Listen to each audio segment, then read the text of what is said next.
جس نے بھی سفر کے مہینے میں شادی کی ہے بیمار ہو جائے گا۔ جس عورت کو لڑکی کو لایا وہ نحوست لے آئے گا۔ سفر کے مہینے میں شادی نہیں کرنی چاہیے۔ کیا یہ باتیں سچ ہے؟ اسلام میں یہ موجود ہے؟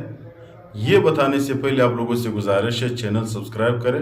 آپ لوگوں کو سبسکرائب میں نقصان نہیں، ہمارے حوصلہ ہو جائے گی۔ تو یہ مسئلہ یہ ہے کہ بھائی بالکل یہ سچ نہیں ہے، بالکل جھوٹ ہے، لوگوں کی غلط مشہور ہے۔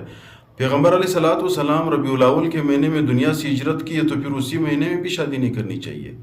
یہ تو اس لیے مشہور ہے کہ پیغمبر علیہ السلام 12 دن اس مہینے میں بیمار ہو گئے، تو لوگ کہتے ہیں کہ بھائی یہ منحوس مہینہ ہے۔ نہیں، پیغمبر علیہ السلام تمام انبیاء نے دنیا میں کسی نہ کسی دن سے ہجرت کی ہے، تو کسی نہ کسی دن میں شادی نہیں ہونی چاہیے۔